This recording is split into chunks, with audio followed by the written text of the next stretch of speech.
পয়লা November মাস থেকে দেশ জুড়ে চালু হতে চলেছে সিনিয়র সিটিজেন কার্ড।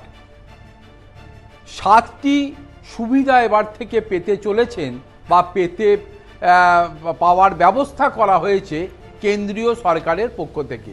দেশের প্রবীণ নাগরিকদের স্বাচ্ছন্দ্য দেওয়ার জন্যে, তাদের সম্মান বজায় রাখার জন্যে বা সম্মান ফিরিয়ে দেওয়ার লক্ষ্যে কেন্দ্রীয় সরকারের পক্ষ থেকে একটা যুগান্তকারী পদক্ষেপ বলা যেতে পারে।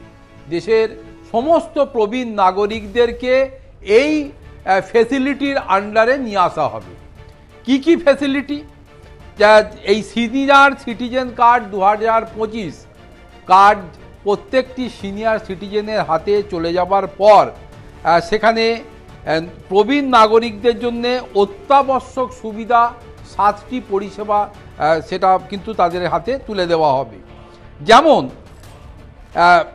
আর্থিক সহায়তা, যাতায়াত, স্বাস্থ্য পরিষেবা, পেনশন, ব্যাংকিং পরিষেবা এবং আইনি সহায়তা এবং সামাজিক সুরক্ষা, এই 7টি গুরুত্বপূর্ণ ক্ষেত্রকে এই পরিকল্পনার আওতায় আনা হয়েছে। ধরা যাক যে স্বাস্থ্য পরিষেবা, একজন সিনিয়র সিটিজেন তিনি বয়সের কারণে যদি এক স্থান থেকে অন্য স্থানে বা কোনো চিকিৎসা সংক্রান্ত বিষয়ে হসপিটালে না যেতে পারেন, হসপিটাল থেকে নির্দিষ্ট ডাক্তার এবং এই স্বাস্থ্য পরিষেবা যারা দেয় তারা সংশ্লিষ্ট ওই সিনিয়র সিটিজেনের বাড়িতে যাবেন, তাকে সমস্ত রকম স্বাস্থ্য পরিষেবা তাদেরকে দেবেন।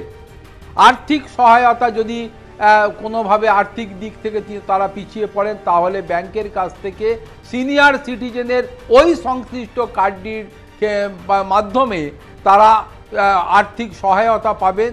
খুব নমিনাল কস্ট সেখানে অ্যাপ্লাই করা হবে, যার মাধ্যমে তারা তাদের যে আর্থিক অবস্থার যে সাপোর্টটা তারা চাইছেন তারা সেই সাপোর্টটা পাবেন।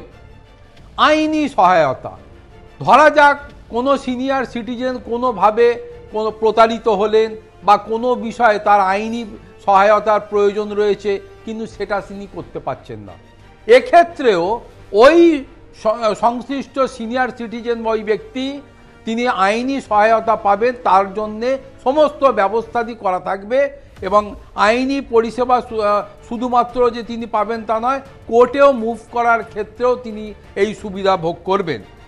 এবং ব্যাংকিং পরিষেবা থেকে, আর্থিক সহায়তা থেকে পেনশন পাওয়ার জন্যে নির্দিষ্ট ব্যাংকের অ্যাকাউন্ট থাকবে, সেইখানে পেনশন চলে যাবে।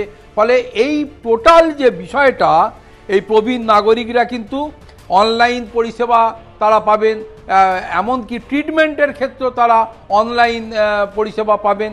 ফলে প্রবীণদের সরাসরি তাদের ব্যাংক অ্যাকাউন্টে ডিবিটি বা চলে যাবে, তাদের যে সমস্ত টাকা পয়সা পাওনা থাকবে সেগুলো নির্দিষ্ট অ্যাকাউন্টে চলে যাবে।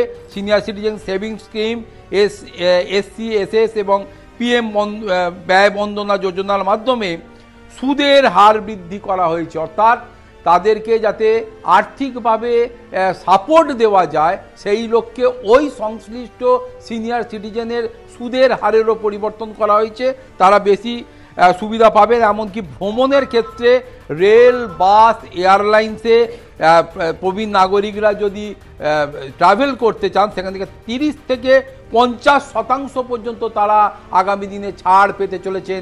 এটা কিন্তু একটা বড় বিষয়।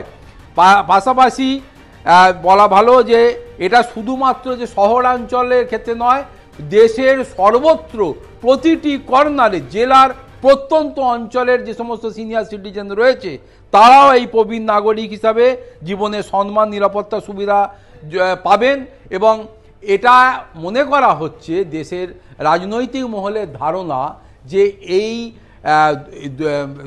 পয়লা নভেম্বর মাস থেকে যদি এটা চালু হয়ে যায়, দেশে প্রচুর সিনিয়র সিটিজেন বা বয়স্ক মানুষ যারা রয়েছেন তারা এই ফেসিলিটিটা পেলে আখেরে কেন্দ্রীয় সরকারের প্রতি তাদের একটা ডিপেন্ডেন্সি বা তাদের ওপর একটা নির্ভরতা জন্মাবে এবং এর মানে এই ডিপেন্ডেন্সির ফলে তাদের সমর্থন তারা আগামী দিনে এর এই বিভিন্ন লোকসভা নির্বাচন থেকে শুরু করে বিধানসভা নির্বাচন থেকে শুরু করে সেখানেও নির্বাচনী ফায়দা তারা তুলতে পারবেন বলে মনে করছে রাজনৈতিক মহল।